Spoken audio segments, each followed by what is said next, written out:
बहुत स्वागत है आपका। आपके साथ हूं मैं प्रिया सिंह सोमवंशी। शाम के 4 बज चुके हैं और वक्त हो चला है सबसे बड़ी खबरों का। और आज पाकिस्तान से सबसे बड़ी खबर आ रही है जिसने पाकिस्तान जनरल आसिम मुनीर को बहुत परेशान कर दिया है, क्योंकि मुनीर के खिलाफ लाल मस्जिद से फतवा जारी हुआ है। पाकिस्तान की लाल मस्जिद से पाकिस्तानी आर्मी का साथ नहीं देने की अपील की गई है।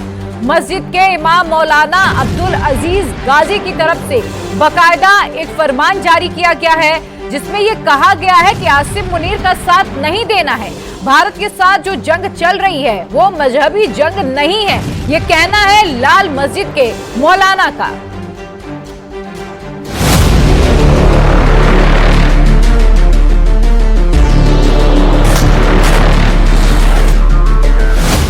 न बॉर्डर पर गोली चली, न इंडियन फोर्सेस ने हमला किया, न ही भारत की तरफ से कोई स्ट्राइक हुई, लेकिन पाकिस्तान पहले ही जंग हार गया। मौलाना आसिम के खिलाफ पाकिस्तानी हुक्मरान थे, पाकिस्तान की आवाम थी, सिर्फ मौलाना ही मुनीर के साथ खड़े थे। लेकिन अब पाकिस्तान की जिहाद फैक्ट्री ने भी आसिम मुनीर का साथ छोड़ दिया है। अगर पाकिस्तान हिंदुस्तान की जंग में आप में से कितने लोग पाकिस्तान का साथ देंगे, हाथ खड़ा कर। कम ही नजर आ रहे हैं। इसका मतलब है कि काफी समझ पैदा हो चुकी है। मसला यह है कि पाकिस्तान और हिंदुस्तान की जंग इस्लाम की जंग ही नहीं है, पाकिस्तान की जंग कौमियत की जंग है। पाकिस्तान की लाल मस्जिद में सत्ता बनती है और सत्ता बिगड़ती है। लाल मस्जिद परवेज मुशर्रफ के खिलाफ हो गया तो मुशर्रफ को गद्दी छोड़नी पड़ी और अब बारी मौलाना मुनीर की है। लाल मस्जिद के इमाम मौलाना अब्दुल अजीज गाजी ने साफ कर दिया है कि वो और उनके मानने वाले भारत के साथ जंग में पाकिस्तान का साथ नहीं देंगे। आज पाकिस्तान में जो कुफरिया निजाम है, जो जालिमाना निजाम है, वो हिंदुस्तान से ज्यादा बढ़कर, हिंदुस्तान में इतना जुल्म नहीं है जितना पाकिस्तान में जुल्म है कि लाल मस्जिद जैसा अलमनाक सानहा हिंदुस्तान में हुआ। पूरे खैबर पख्तूनख्वा में जो मजालिम हो रहे हैं वो वहां हुए कि उनके अपने जट तैयारों ने अपने ही मुल्क के रहने वालों पर ऐसी बमबारियां की हुई। क्या हिंदुस्तान के अंदर इतने लोग लापता पाए जाते हैं? यहाँ जो जुल्म है, और यहाँ नहीं, अक्सर मुसलमान ममालिक का यही हाल है कि नेकी और तकवा के कामों में ताउन होगा, वला तावनु अलल इस्म वल उद्वान, गुनाह के और जुल्म के कामों में ताउन नहीं। पाकिस्तान की लाल मस्जिद को जिहाद की फैक्ट्री कहा जाता है क्योंकि कई कट्टरपंथी मौलानाओं ने यहीं से तालीम ली है। जैश ए मोहम्मद का सरगना मसूद अजहर और पाकिस्तान तालिबान का कमांडर अब्दुल्ला महसूद यहीं से निकला है। पाकिस्तान में लाल मस्जिद की इतनी अहमियत क्यों है और लाल मस्जिद का विरोध आसिम मुनीर पर भारी कैसे पड़ सकता है, ये भी समझ लीजिए। लाल मस्जिद साल 1965 में तैयार हुई थी। ये मस्जिद कराची के कट्टरपंथी धर्मगुरु जामिया बिनोरिया के विचारों का केंद्र रही है। 9/11 के अमेरिकी हमले के बाद जब पाकिस्तान ने अमेरिका का साथ दिया तो लाल मस्जिद मुशर्रफ के खिलाफ हो गई। 2004 में लाल मस्जिद ने पाकिस्तानी सैनिकों के खिलाफ फतवा जारी किया। 2007 में लाल मस्जिद के कट्टरपंथी समूह ने 9 चीनी नागरिकों को अगवा कर लिया। बंधकों को छुड़ाने के लिए लाल मस्जिद के इमाम से खुद चीनी राजदूत ने बात की, तब जाकर किडनैप किए गए बंधक छोड़े गए। इसके बाद मुशर्रफ ने लाल मस्जिद के खिलाफ ऑपरेशन साइलेंस चलाने का हुक्म दिया। पाकिस्तानी सेना के ऑपरेशन में 100 से अधिक कट्टरपंथी मारे गए और इसी के बाद तहरीके तालिबान का गठन हुआ। जो टीटीपी पाकिस्तान के लिए सबसे बड़ी मुसीबत बन चुकी है, उसे लाल मस्जिद से हुक्म जारी होते हैं। वो लाल मस्जिद के इमाम के इशारे पर पाकिस्तानी फोर्सेस पर हमला करती है। लाल मस्जिद के मौलाना और तालिबान के टॉप लीडरशिप के बीच भी अच्छी केमिस्ट्री है। अब यही लाल मस्जिद आसिम मुनीर के खिलाफ है तो मुनीर की मुश्किल कैसे बढ़ गई है समझना मुश्किल नहीं है। पाकिस्तान का आर्मी चीफ मौलाना मुनीर इस समय बिल्कुल अकेला पड़ चुका है। पाकिस्तान के नेताओं को समझ आ चुका है कि अगर भारत के खिलाफ जंग हुई तो पाकिस्तानी सेना को एक बार फिर सरेंडर करना पड़ेगा। जब बंदूक का मुकाबला बंदूक से होता है, जनाब स्पीकर साहब, तो फिर हमारी हीरो कारगिल में कर्नल शेर खान शहीद, उसको इंडियन आर्मी सल्यूट करते हैं और हमारी अपनी दुम दबाकर भाग जाती है। जनाब स्पीकर साहब, जब बंदूक का मुकाबला बंदूक से होता है तो फिर बंगाल में 90,000 फौजियों की पतलूनी उतर जाती है।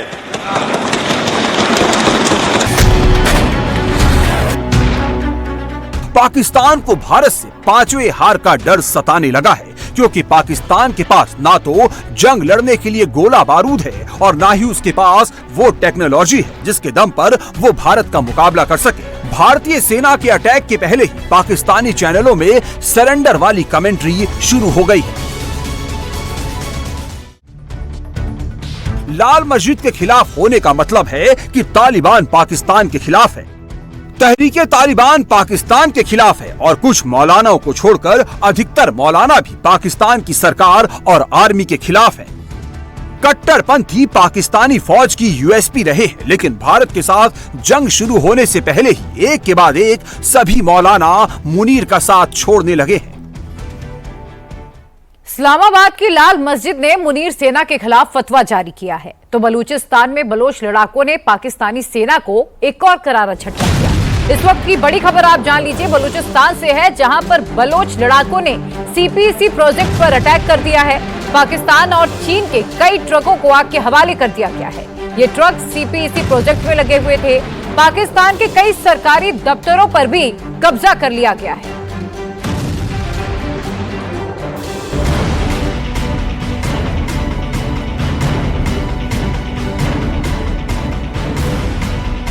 बलूचिस्तान की ये तस्वीरें देखकर शहबाज और मुनीर की सिट्टी पिट्टी गुम हो गई है। बलूचिस्तान में पाकिस्तान का विरोध तेज हो गया है। बलूचिस्तान में पाकिस्तान को लेकर इतना गुस्सा है कि बलोच लड़ाकों ने पाकिस्तान और चीन के कई ट्रकों को जलाकर खाक कर दिया।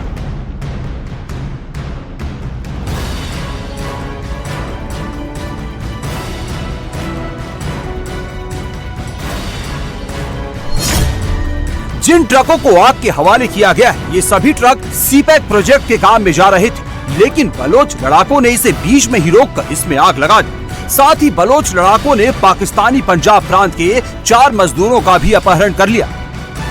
We once again make it clear that Gwadar and the rest of Balochistan belong to Baloch.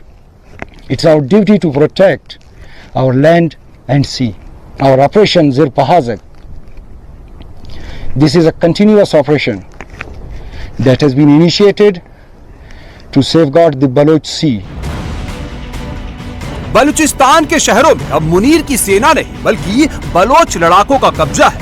ये तस्वीरें बलूचिस्तान के कलात की है। यहाँ सड़कों से लेकर चौराहों और सरकारी इमारतों पर बलोच लड़ाकों का कब्जा हो गया है। यहाँ ना तो पाकिस्तान की पुलिस है, ना ही पाकिस्तान आर्मी के जवान।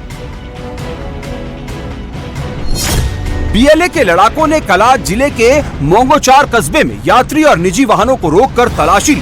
बाद में इलाके की प्रमुख सरकारी इमारतों, national database and registry authority, न्यायिक परिसर और नेशनल बैंक ऑफ पाकिस्तान को आग के हवाले कर दिया। पाकिस्तानी सुरक्षा एजेंसियों के मुताबिक हमलावर पूरी योजना के साथ आए थे और पुलिस या सेना के पहुंचने से पहले ही इलाका खाली कर चुके थे। बताया जा रहा है बीएलए की फतेह स्क्वाड ने कलात में हमला कर कई अहम ठिकानों पर कब्जा कर लिया। हाल ही में आसिम मुनीर बलोचियों को चैलेंज कर रहे थे। आसिम मुनीर कह रहे थे बलोचियों की 10 नस्लें भी बलूचिस्तान को पाकिस्तान से अलग नहीं कर सकती। आसिम के चैलेंज पर बीएलए ने ट्रेलर दिखा दिया है। सरकारी इमारतों पर कब्जे होने लगे, हाईवे पर कब्जे होने लगे। बलूचिस्तान में मुनीर की सेना में भगदड़ मच गई है। भारत के हमले से पहले ही पाकिस्तान के 4 टुकड़े की नौबत आ गई है, क्योंकि बलूचिस्तान पाकिस्तान के लिए अकेला सिरदर्दी नहीं है। सिंध में भी पाकिस्तान के खिलाफ बगावत की चिंगारी उठ गई है। बलूचिस्तान कैनाल प्रोजेक्ट को लेकर सिंध में भारी प्रोटेस्ट हो रहा है। हजारों लोग सड़कों पर हैं। प्रोटेस्ट के कारण सिंध में हाईवे ठप हो गए हैं, कामकाज बाधित है। हालात इतने खराब हैं कि शहबाज शरीफ सरकार ने उच्च स्तरीय बैठक बुलाई थी, लेकिन इसका कोई असर नहीं दिख रहा। सिंध के लोग इस प्रोजेक्ट को रद्द करने की मांग कर रहे हैं। गिलगित बाल्टिस्तान में भी लोग बगावत पर उतर आए हैं। पाकिस्तान सरकार के खिलाफ प्रदर्शन चल रहा है। सिगार जिले में सैकड़ों की संख्या में लोगों ने प्रदर्शन किया। माइंस एंड मिनरल्स बिल के खिलाफ गिलगित बाल्टिस्तान के लोग बगावत पर उतर आए हैं। सिंध, गिलगिट, बाल्टिस्तान, बलूचिस्तान, हर जगह विरोध के सुर बुलंद हो रहे हैं। भारत से लड़ने से पहले ही पाकिस्तान में बगावत की ऐसी आग लगी है जिसमें हर दिन हर घंटे पाकिस्तान खुद खाक हो रहा है। ना आर्मी में दम, न तोपखानों में बम, खटारे फाइटर जेट और जंग लगी तोपों से पाकिस्तान भला क्या ही जंग लड़ेगा। आसिम मुनीर ने हथियार बेचकर अपनी ही सेना को निहत्थे कर दिया है और ऐसे पाकिस्तान को एक वॉरशिप की भीख मिली है, उसी के मौसेरे भाई तुर्की से। भारतीय नौसेना का ट्रेलर देखकर पाकिस्तान की कैसे हवाइयां उड़ रही हैं, इस रिपोर्ट में समझिए। इंडियन नेवी ने समंदर में दिखाई ताकत तो पाकिस्तान की उड़ गई नींद। इंडियन नेवी ने अरब सागर में दिखाया अपना शौर्य तो पाकिस्तान भीख मांगने को मजबूर। इंडियन नेवी के जाबाजों ने अरब सागर में अपना पराक्रम दिखाया तो पाकिस्तानी नेवी इतने खौफ में आ गई कि वो अब वॉरशिप के लिए दूसरे देशों की ओर हाथ फैलाने लगी है। भारत से टेंशन के बीच पाकिस्तान ने तुर्की से जंगी जहाज मंगाया है। तुर्की का वॉरशिप TCG बुयकड़ा पाकिस्तान के कराची पोर्ट पर देखा गया है। तुर्की का ये वॉरशिप जब कराची पोर्ट पर पहुंचा, पाकिस्तानी नेवी की ओर से उसका जोरदार स्वागत किया गया। पाकिस्तानी नेवी के जवानों ने पोर्ट पर पाकिस्तान और तुर्की के झंडे से वॉरशिप का वेलकम किया। वॉरशिप के साथ तुर्की नेवी के कई बड़े अधिकारी भी पाकिस्तान पहुंचे हैं, जिनके साथ पाकिस्तानी नेवी के अधिकारी मीटिंग कर रहे हैं। पाकिस्तान को ठीक से मालूम है कि वो इंडियन नेवी के सामने कहीं नहीं टिकते। भारतीय नौसेना के जंगी जहाजों को फेस करने के लिए पाकिस्तान के पास कोई वॉरशिप नहीं है और इसकी पूरी दुनिया में चर्चा हो रही है। लेकिन पाकिस्तान के रक्षा मंत्री ख्वाजा मोहम्मद आसिफ से जब सवाल किया गया तो वो इसे टालते नजर आए। वो इसका जवाब देने के बजाय न्यूक्लियर कैपेबिलिटी का राग अलापने लगे। अब हम आपको बताते हैं कि इंडियन नेवी और पाकिस्तानी नेवी की ताकत के बारे में। इंडियन नेवी के पास 1,42,000 नवल मैन पावर है तो पाकिस्तान के पास सिर्फ 30,000 नवल स्टाफ है। इंडियन नेवी की फ्लीट स्ट्रेंथ 293 है तो पाकिस्तानी नेवी की आधे से भी कम सिर्फ 191 है। इंडियन नेवी के बेड़े में 2 एयरक्राफ्ट कैरियर है तो पाकिस्तान के पास एक भी एयरक्राफ्ट कैरियर नहीं है। भारतीय नौसेना के पास 18 सबमरीन है तो पाकिस्तानी नेवी के पास सिर्फ 8 सबमरीन है। इंडियन नेवी के पास 13 डिस्ट्रॉयर है तो पाकिस्तान के पास एक भी डिस्ट्रॉयर नहीं है। इंडियन नेवी के पास 14 फ्रिगेट्स है तो पाकिस्तानी नेवी के पास सिर्फ 9 फ्रिगेट्स हैं। पाकिस्तान जानता है कि अगर इंडियन नेवी कराची के लिए आगे बढ़ी तो उसे कोई नहीं रोक पाएगा। पाकिस्तान ये दिखाने की कोशिश कर रहा है कि अगर इंडियन नेवी आगे बढ़ी तो तुर्की हमारे साथ है और इसी तरह पाकिस्तान ने अपनी कमजोरी को एक्सपोज कर दिया। सिंधु जल समझौता सस्पेंड करने के बाद भारत का एक्शन शुरू हो चुका है। सरहद पार असर भी अब नजर आ रहा है। भारत की वाटर स्ट्राइक से पाकिस्तान में हाहाकार मचा हुआ है। जम्मू कश्मीर का सलार और बगलिहार डैम बंद करा दिया गया है, जिससे चिनाब नदी का पानी पाकिस्तान में जाना बंद हो चुका है। चिनाब नदी का जलस्तर अब धीरे धीरे काफी नीचे आ चुका है और इतना ही नहीं, झेलम नदी का भी पानी बंद करने की तैयारी पूरी तरह से भारत कर रहा है। भारत माता की जय! भारत माता की जय! भारत माता की जय! पाकिस्तान का पानी बंद हो गया है। पाकिस्तान में पानी का रोना शुरू हो गया है। पानी इधर यार अभी तक नहीं आया है भाई। पानी नहीं है? नहीं, पता नहीं आएगा नहीं आएगा। अच्छा, अभी फसल लगा दी है खाली ऐसे? अभी खाली चांस कम है, पानी वगैरह है नहीं। पानी वानी की हालात ही नहीं है, क्या करें बस। अच्छा भाई न्यूज के अंदर सुना था कि इंडिया ने जो अपना एक डैम है, सलाल डैम, बिल्कुल बंद कर दिया है। पाकिस्तान में पानी की ब्लैकमेलिंग शुरू हो गई है। ये चिनाब नदी है, जो नदी लबालब पानी से भरी रहती थी, आज उसमें पानी ही नहीं है। वाटर लेवल काफी नीचे चला गया है। भारत ने पाकिस्तान पर वाटर स्ट्राइक शुरू कर दी है। जम्मू कश्मीर के सलाल डैम को भी बंद कर दिया गया है। सलाल डैम के सभी गेट क्लोज कर दिए गए हैं, जिससे चिनाब नदी का वाटर लेवल पहले के मुकाबले और कम हो गया है। सलाल डैम भी चिनाब नदी पर बना है। यहाँ पर नेशनल हाइड्रो पावर प्रोजेक्ट भी है। सिंधु जल समझौते के तहत पहला hydro power project Salal dam पर ही बना था। पाकिस्तान के साथ सिंधु जल संधि सस्पेंड करने के बाद सरकार बैक टू बैक एक्शन ले रही है। जम्मू के रामबन में बने बगलिहाट डैम के भी सभी गेट बंद कर दिए गए हैं। अब चिनाब नदी पर बने बगलिहाट डैम से एक बूंद भी पानी पाकिस्तान की तरफ नहीं जा रहा है, जिसकी वजह से चिनाब नदी का जलस्तर यहाँ भी काफी घट गया है। पर ये नदी आप चिनाब रिवर देख रहे हैं। चिनाब रिवर से पहले ठीक आपको हाइड्रो इलेक्ट्रिक पावर प्रोजेक्ट जो है भगलिया डैम देखने को मिलेगा। वहां से पानी को बंद कर दिया गया है। आप जो लेटेस्ट विजुअल्स देख रहे हैं, पानी का बहाव पहले वहां तक रहता था और इस साइड यहाँ तक, पर अभी आप जो तस्वीरों में देख रहे हैं पानी पूरी तरह से सूख गया है। और ये देखिए नदी को आराम से पार भी कर सकते हैं भाई साहब, और अब शायद इन ब्रिजेस की भी जरूरत नहीं पड़ेगी। वहीं कश्मीर के किशनगंगा बांध के जरिए झेलम नदी का पानी रोकने की प्लानिंग चल रही है। भारत के वाटर स्ट्राइक का क्या इम्पैक्ट हो रहा है, यह अखनूर से आई इन तस्वीरों से समझिए। जिस चिनाब को पार करना नामुमकिन था, वहां पूरी तरह सूखा पड़ा है। जहां पहले पानी ही पानी था, वहां अब लोग दिख रहे हैं। ऐसे ही हालात जैरियन इलाके का भी है। हमने पहली बार इतिहास में अभी पहली बार जैसा हुआ है कि पानी का स्तर जो है वो शून्य स्तर पे जहाँ पे चल रहा है, क्योंकि हमने अपने इतिहास में तो हमारे पूर्वजों ने भी, मुझे ऐसा लग रहा है, कभी ऐसा चीज नहीं देखी होगी कि पानी जो है वो जीरो स्तर पे अब चिनाब में बह रहा है। क्योंकि अब जब पहले यहाँ पे कभी आते थे कि पानी इतना तेज जो बहाव थी, पानी की तेज इतना बहाव हुआ करता था, और आज पानी के हम बिल्कुल चिनाब को क्रॉस करके जहाँ से जा रहे हैं। दूध मांगोगे तो खीर देंगे, जम्मू कश्मीर मांगोगे तो चीर देंगे, आतंकवाद भेजोगे तो दिया हुआ पानी भी हम वापस छीन लेंगे। आज वो पानी हमने छीन लिया है। इन तस्वीरों को देखकर पाकिस्तानी हुक्मरानों के होश उड़ गए हैं। वो भारत को धमकी देते रह गए और भारत ने एक्शन करके दिखा दिया। बगलिहाट डैम जम्मू कश्मीर के रामबन के चिनाब नदी पर बना है। हिमाचल प्रदेश के लाहौल से निकलने वाली चिनाब नदी पर 450 मेगावाट के 2 प्रोजेक्ट हैं। पाकिस्तान को शुरू से ही बगलिहाट डैम से ऐतराज रहा है। भारत पश्चिमी नदियों में से एक चिनाब पर सिर्फ run of the river project ही बना सकता है, और बिजली उत्पादन के लिए जितना जरूरी हो उतना ही पानी रोक सकता है। और अब भारत ने इस हक का इस्तेमाल किया है। पाकिस्तान को सलाल बांध के डिजाइन और क्षमता पर भी ऐतराज है। भारत ने 1978 में पाकिस्तान के अनुरोध के बाद बांध के डिजाइन में कुछ बदलाव भी किए थे। इस बांध में इतना पानी जमा किया जा सकता है कि पाकिस्तान में सूखा पड़ जाएगा। इंडस वाटर ट्रीटी की सस्पेंशन के बाद भारत की तरफ से एक और बड़ा स्टेप देखने को मिला है।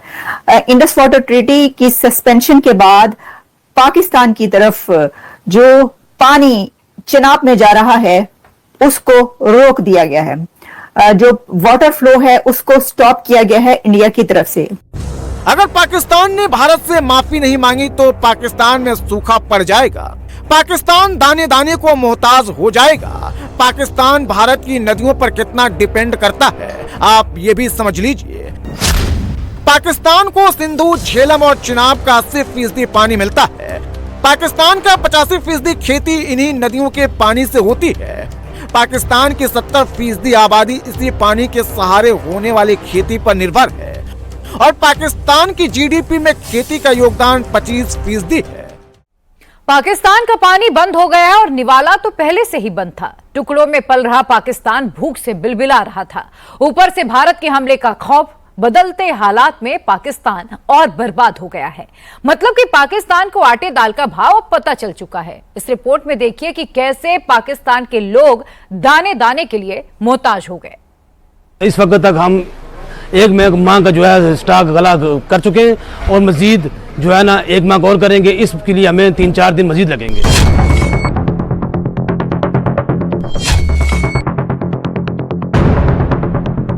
बिजली और गैस बंदिश ने कराची वालों को चकरा दिया। मार्टिन क्वार्टर, कोरंकी, सोजा बसार, नॉर्थ कराची के मकीन खार, कायदाबाद, मलीर, मेमनगोट और ओल्ड सिटी एरिया के इलाके भी मुतासिर। मुश्किलात पेश आने पर शहरी फट पड़े।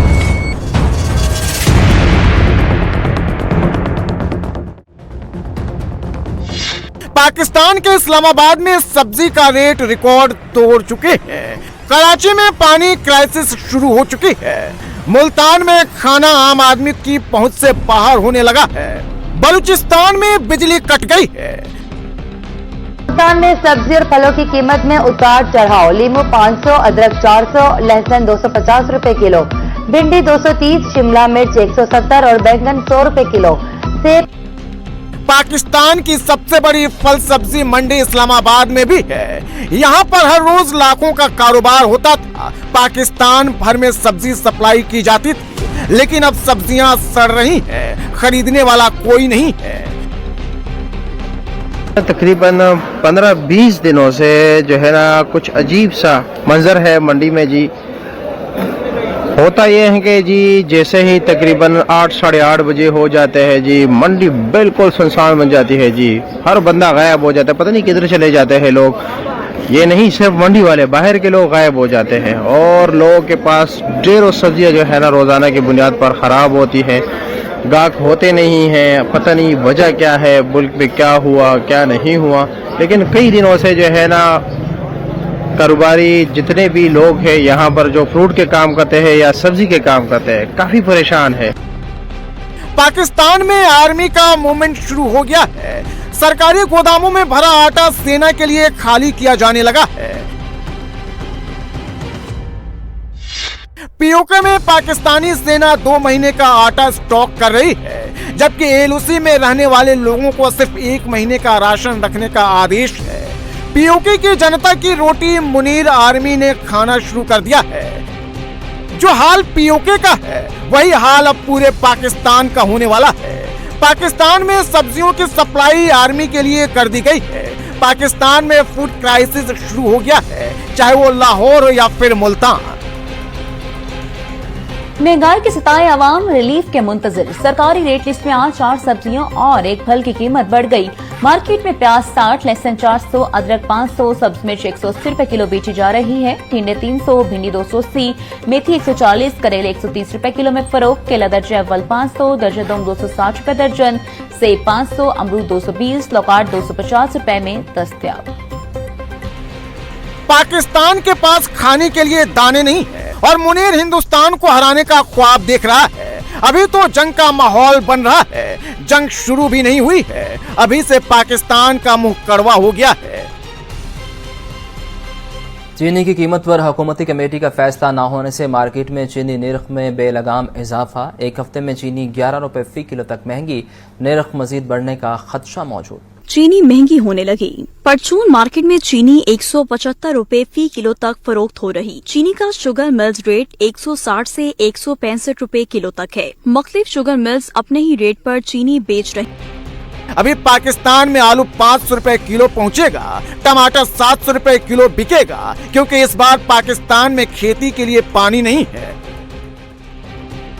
मुनीर आर्मी हिंदुस्तान से लड़ने का ख्वाब देख रही है, लेकिन आसिम मुनीर पर पहली स्ट्राइक पाकिस्तानी जनता करेगी, जो जनरल मुनीर की वजह से भूखी मरेगी।